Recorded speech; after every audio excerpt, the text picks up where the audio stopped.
Hello. नमस्ते, मैं वसुधा आज फिर आपके सामने आ गई हूँ अपनी साइकोलॉजी क्लास लेके।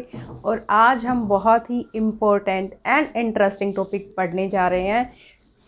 आज के जो है सारे बच्चे नोट्स बना लेना।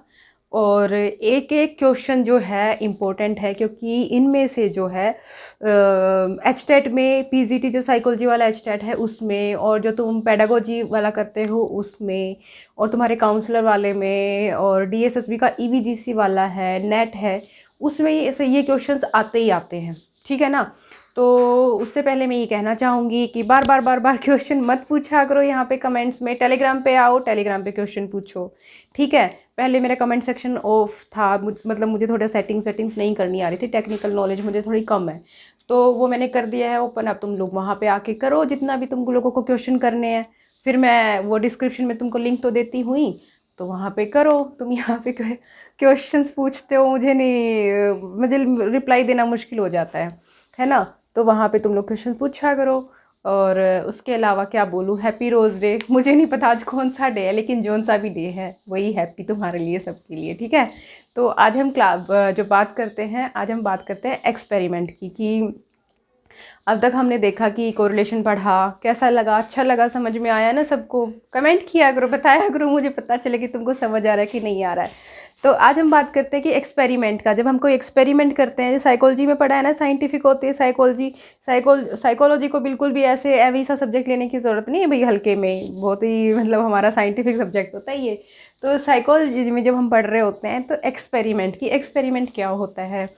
तो जब हम एक्सपेरिमेंट के स्टेप्स पढ़ते हैं उससे पहले हमें ये पता होना चाहिए कि एक्सपेरिमेंट आखिर है क्या। ये तो तुमको पता है कि साइकोलॉजी में एक्सपेरिमेंट्स होते हैं। तो एक्सपेरिमेंट्स में जो है कि सबसे पहले what is the definition of experiment, वो तुम रट्टे मार लेना, मैं सिर्फ तुमको समझाती हूँ कि एक्सपेरिमेंट क्या होता है।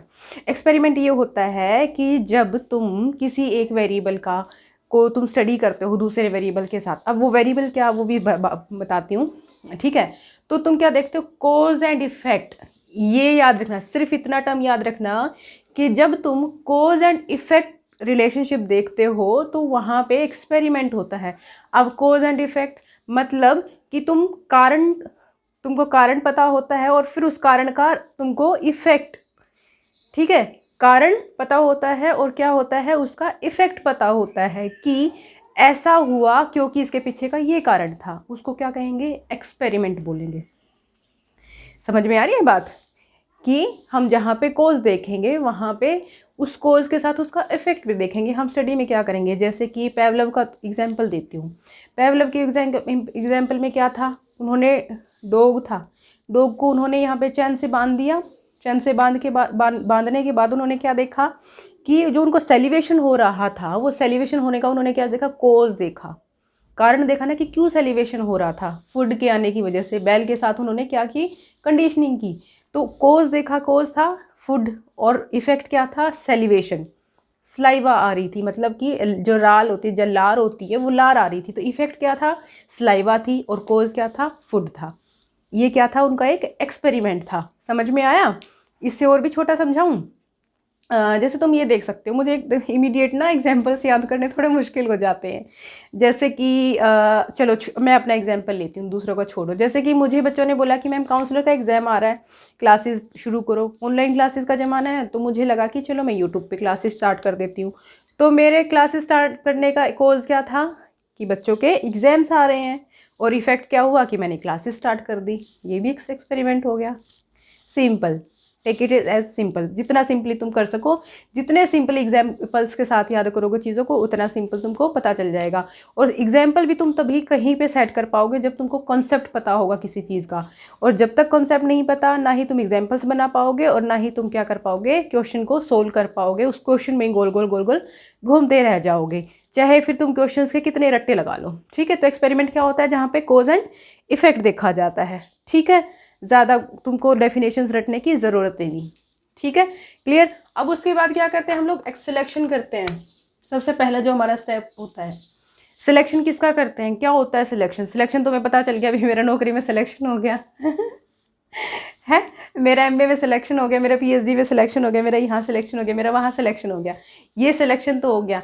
तो अब जो मैंने तुमको ये बोला कि मेरा सिलेक्शन हो गया कहाँ सिलेक्शन हो गया, एमए में सिलेक्शन हो गया, मेरे नौकरी में सिलेक्शन हो गया, मेरा वहाँ असिस्टेंट प्रोफेसर सिलेक्शन हो गया। जो असिस्टेंट प्रोफेसर है या एमए है, ये है वो जो वेरिएबल होता है वो चीज़ का हम सिलेक्शन करते हैं। तो जो हमारा एक्सपेरिमेंट होता है, एक्सपेरिमेंट में क्या होता है, जब हम एक्सपेरिमेंट करते हैं किसी ना किसी पे तो एक्सपेरिमेंट करना है ना, तो किस पे एक्सपेरिमेंट करना है, वो जो किस पे करना है उसी का हमें यहाँ पे सिलेक्शन करना है सबसे पहले, कि बच्चों पे करना है, स्टूडेंट्स पे करना है, कौन से एज ग्रुप पे करना है, पेशेंट्स पे करना है।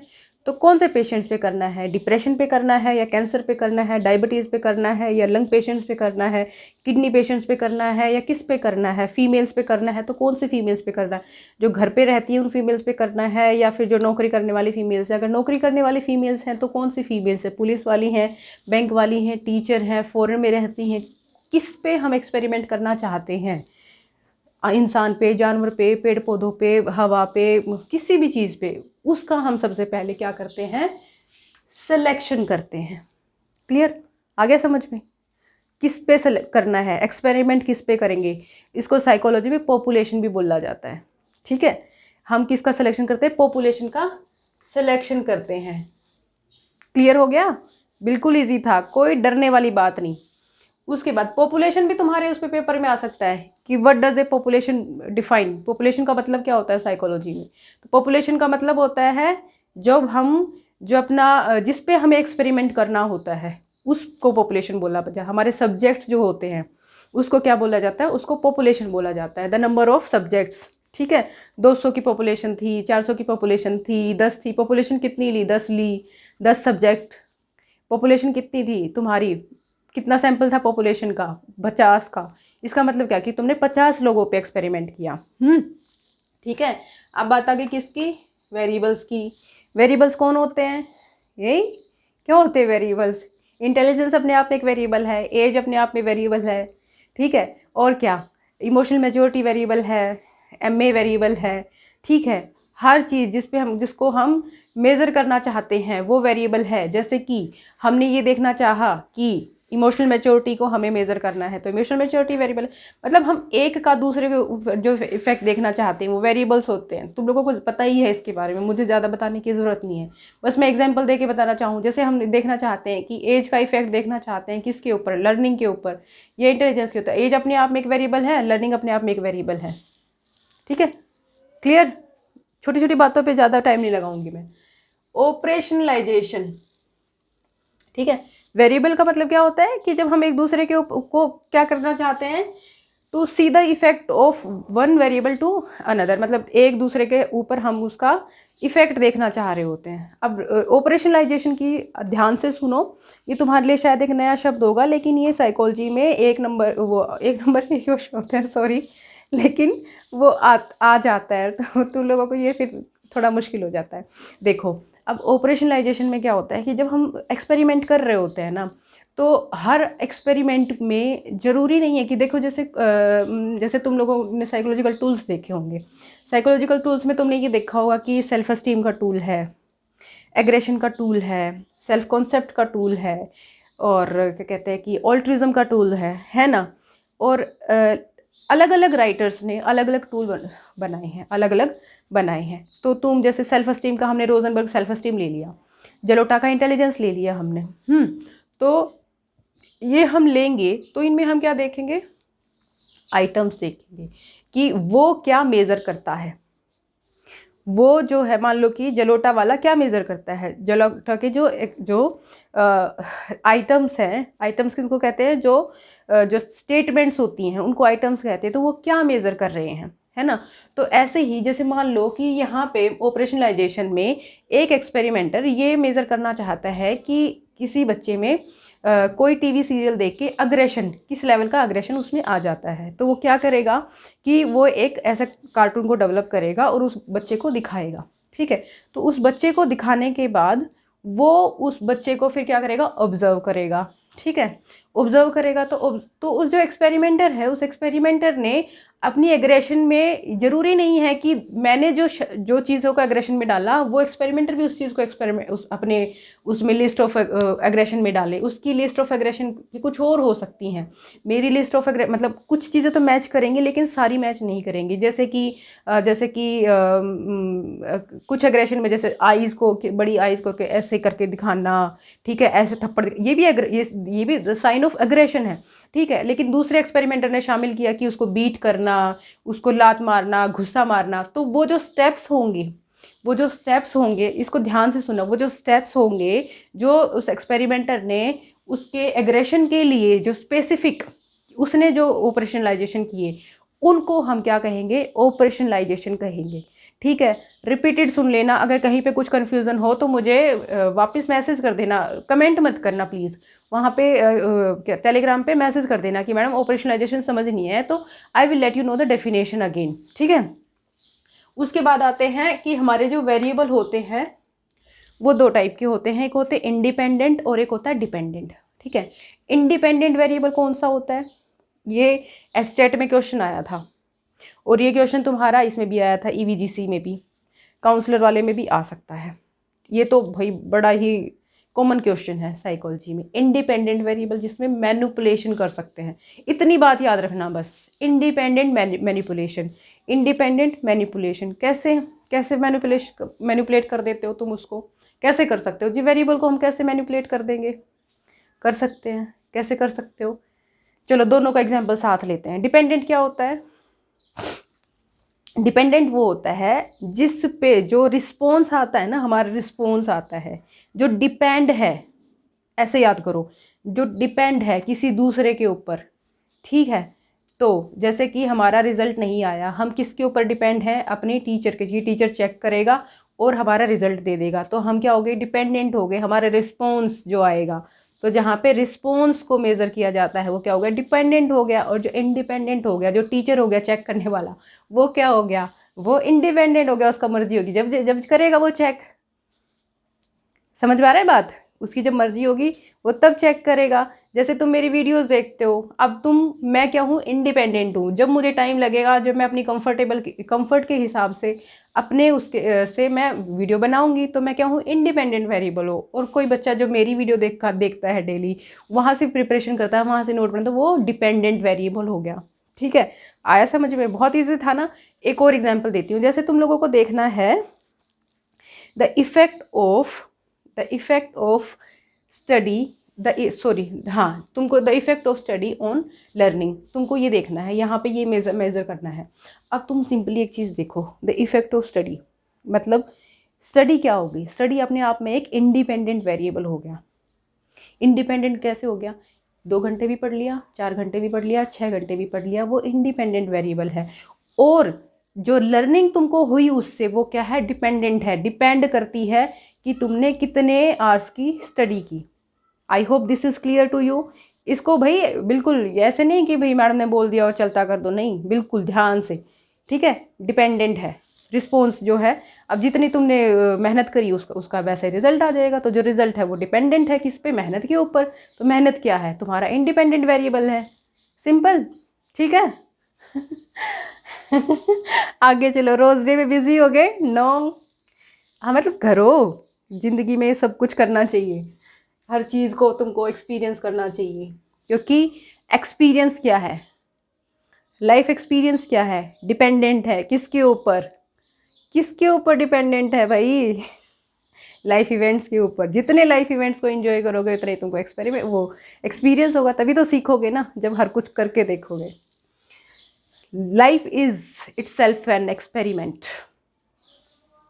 तो अब बात करते हैं ग्रुप्स की, ठीक है। ग्रुप्स क्या होते हैं? हम ग्रुप्स बनाते हैं। ग्रुप्स कैसे बनाते हैं? जैसे कि मान लो हमने स्टडी किया है कि भाई हम एज का इफ़ेक्ट देखना चाहते हैं किसके ऊपर? लर्निंग के ऊपर। तो हम क्या करेंगे? हम 3 ग्रुप बना लेंगे। 3 ग्रुप कैसे बना लेंगे? इस एज का, इस एज का और इस एज का, और हम देख लेंगे। फिर हम एक कंट्रोल ग्रुप बना लेंगे। कंट्रोल ग्रुप आगे पढ़ाऊँगी, है ना। तो हम ग्रुप्स बना लेंगे, मेल का बना लिया, फीमेल का बना लिया। अब ऐसा तो नहीं है ना कि मेल मेल का हमें मेल की उम्र बढ़ी और उम्र बढ़ने के साथ उसकी लर्निंग पे इफेक्ट आ गया, फीमेल पे नहीं आया, फीमेल की पे भी आएगा, तो हम फीमेल की भी मेज़र करेंगे। तो फीमेल का ग्रुप बनाएंगे, मेल का ग्रुप बनाएंगे, एज ग्रुप बनाएंगे, जेंडर ग्रुप बनाएंगे, जेंडर के बेसिस पे ग्रुप बनाएंगे, एरिया के बेसिस पे ग्रुप बनाएंगे, है ना, रीजन के बेसिस पे ग्रुप बनाएंगे। तो ऐसे हम ग्रुप्स को बना लेंगे, तभी तो हम रिसर्च में आगे बढ़ पाएंगे, तभी तो एक्सपेरिमेंट हमारा हो पाएगा, है ना। कितनी आसान बातें हैं। तो ये फिर हमारे क्या हो गए, जिसको हम क्या बोलते हैं, एक्सपेरिमेंटल ग्रुप्स बोल देते हैं। उसके बाद हमारा आता है कंट्रोल। कंट्रोल क्या होता है कि जब हम ये ग्रुप बनाते हैं तो एक ग्रुप को हम कंट्रोल ग्रुप में रख लेते हैं। कंट्रोल ग्रुप हम क्यों बनाते हैं, कंट्रोल क्यों, जब बताओ हम एक्सपेरिमेंट कर रहे हैं तो हमें कंट्रोल ग्रुप बनाने की क्या ज़रूरत पड़ गई। कंट्रोल ग्रुप बनाने की इसलिए हमें ज़रूरत पड़ गई कि देखो हमने ये तो देख लिया कि स्टडी आवर्स का लर्निंग पे इफ़ेक्ट आता है। तो हम ये देखना चाहते हैं क्या स्टडी आवर्स का ही लर्निंग पे इफ़ेक्ट आता है या कुछ और चीज़ों का भी इफ़ेक्ट आता है। टाइम का भी तो इफ़ेक्ट आता है ना इंसान के ऊपर, एनवायरनमेंट का इफ़ेक्ट भी आता है कि नहीं आता है। मान लो कि बच्चा खुद नहीं पढ़ रहा लेकिन उसके आसपास इतना अच्छा माहौल है, उसके आसपास के लोग जो हैं वो इतनी इंटेलिजेंस भरी बातें करते हैं, उसको अच्छा लर्निंग मटेरियल देखने को मिल रहा है, तो उसकी लर्निंग तो वहाँ से भी हो रही है ना, होती है ना वहाँ से भी। और क्या पता उसके फ्रेंड्स बहुत इंटेलिजेंट हो, क्या पता वो जो कार्टून है वो बहुत इंटेलिजेंस वाले कार्टून देखता हो। तो केवल स्टडी इफ़ेक्ट, जो उसका जो लर्निंग आवर्स हैं, क्या उनका ही इफ़ेक्ट उस पर आ रहा है या उसकी फर्दर और भी जो एनवायरनमेंट में कोजेज़ हैं, जो एक्सटर्नियस वेरिएबल हैं, क्या उनका इफ़ेक्ट भी उस पर आ रहा है। उसको चेक करने के लिए हम कंट्रोल ग्रुप को बनाते हैं। कंट्रोल ग्रुप को हम कभी भी थेरेपी नहीं देते हैं या कंट्रोल ग्रुप पे हम एक्सपेरिमेंट नहीं करते हैं, उसको सिर्फ हम मेज़र करते हैं। एक और एग्जांपल देती हूँ, ध्यान से सुनना। जैसे कि हमने 2 ग्रुप बनाए, ठीक है, एक मेल का एक फीमेल का। उस मेल पे भी हमने क्या किया, मेल पे हमने किया कि उसको 2 घंटे पढ़ाया, और 2 घंटे पढ़ाने के बाद डेली हम एक कंटेंट को 2 घंटे उसको पढ़ने के लिए देते हैं और फिर उसका देख लेते हैं उसमें से उसको कितनी लर्निंग हुई। फीमेल का भी हम ऐसे ही देख लेते हैं कि उसको कितनी लर्निंग हुई। कंट्रोल ग्रुप को ना हमने पढ़ाया ना कुछ किया, लेकिन मेज़र उसको करेंगे क्योंकि हमें देखना है कि उस पर भी इफ़ेक्ट आ रहा है कि नहीं आ रहा है। ठीक है, उस पर भी हमें क्या करना है, उस पर भी हमें उसको देखना है, कंट्रोल में रखना है उसको। ठीक है, तो एक टाइम के बाद, जैसे कि वॉयलेंस को हमने किया, तुमको और थोड़ा सा सिंपल बता, जैसे वॉयलेंस को हमने किया कि एक बच्चे को हम कार्टून दिखा रहे हैं वॉयलेंस का, बोबो डॉल वाला, याद होगा, उसको हमने वॉयलेंस का दिखाया। अब उस कार्टून को देख के तो उसमें वॉयलेंस क्रिएट हो गया। हमने एक्सपेरिमेंट क्या किया कि क्या वो कार्टून देख के उस बच्चे में वॉयलेंस आ रहा है, अग्रेशन आ रहा है, तो वो तो आ रहा है। एक बच्चे को हमने नहीं दिखाया, तो हम उसमें भी मेज़र करेंगे कि उसमें वॉयलेंस आ रहा है कि नहीं आ रहा है। अगर कंट्रोल वाले बच्चे में भी वॉयलेंस आ रहा है तो उसमें कहाँ से आया, फिर उस चीज़ को मेज़र करने की ज़रूरत है। कि हमारे एनवायरनमेंट में और भी बहुत सारी चीज़ें हैं, whether it can be from our genes में भी हो सकती हैं ऐसी चीज़ें जिनसे क्या होता है, हम बहुत सारी चीज़ें सीखते हैं। ठीक है, समझ में आ रहा होगा ना। थोड़ी रिसर्च थोड़ी मुश्किल लगती है, लेकिन ध्यान से सुनोगे ना तो सब हो जाएगा, ज़्यादा कंफ्यूज मत होना तुम लोग बस।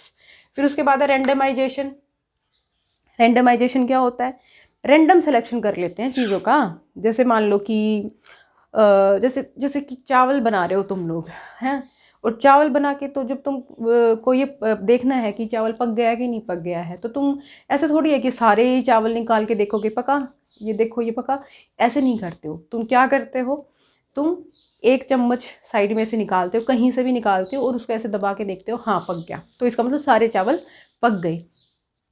ऐसे होता है ना। गेहूं का ढेर लगाओ, बहुत बड़ी ढेरी लगी हुई है और तुमको उसको क्वालिटी चेक करना है, तो तुम एक एक दाने को उठा के नहीं देखोगे ना, एक मुट्ठी उठा के देखोगे, कहीं से भी उठा के देखोगे और देखोगे क्वालिटी, फिर दूसरी जगह से उठा के देख लोगे, तीसरी जगह से, और तुम्हारा क्वालिटी चेक हो गया। ऐसे ही होता है। अब आते हैं मेन एग्जाम्पल पे। जैसे मान लो तुमको दिल्ली में देखना है, दिल्ली में स्टूडेंट्स का क्वालिटी ऑफ लाइफ तुमको देखना है, पूरी दिल्ली का। अब ऐसा तो नहीं कि तुम पूरी दिल्ली के घर घर जाओगे और सारे बच्चों का क्वालिटी ऑफ लाइफ तुम देखोगे, नहीं।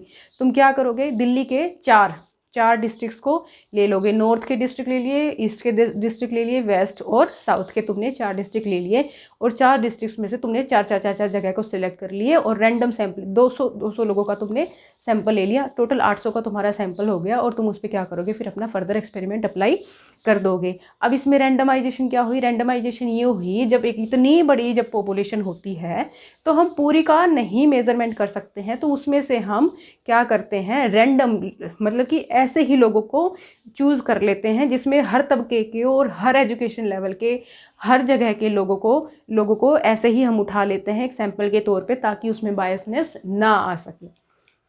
ठीक है, सैंपल को उठा लेते हैं और उसी के बेसिस पे फिर हम अपने एक्सपेरिमेंट करते हैं, रिजल्ट्स आते हैं। क्लियर हो गया होगा आई होप आप लोगों को। नहीं हुआ होगा तब भी आई एम देयर। इस वीडियो में समझ नहीं आएगा तो क्वेश्चंस डाल देना, एक लाइव वीडियो में आके इनकी डेफिनेशंस फिर से समझा दूंगी। तुम लोगों को समझ आना ज़्यादा इंपॉर्टेंट है मेरे लिए, ये बात मैटर नहीं करती कि मैंने वीडियो कितनी बार बनाई या कुछ नहीं, लाइव में आके समझा दूंगी, कोई दिक्कत वाली बात नहीं है। घबराना मत, कॉन्सेप्ट क्लियर करके चलना बस।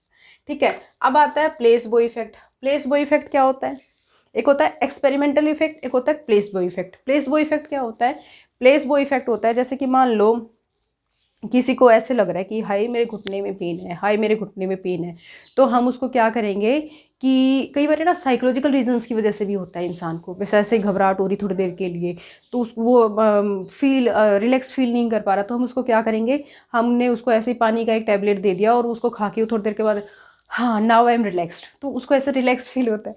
वो एक्चुअल में क्या होता है, उसको लगता है कि हाँ मैंने कुछ दवाई ले ली and I am feeling good now, लेकिन उसको कुछ दिया नहीं जाता है क्योंकि उसको अपने अंदर से बिलीव था ऐसा, ये आता है पेपर में। ठीक है, तो उसको ऐसा लगता है कि मैंने कोई दवाई ली इसीलिए वो उसको ठीक हो जाता है, इसको बोलते हैं प्लेसबो इफेक्ट। ठीक है, मतलब उसको कोई भी डोज नहीं दी जाती है।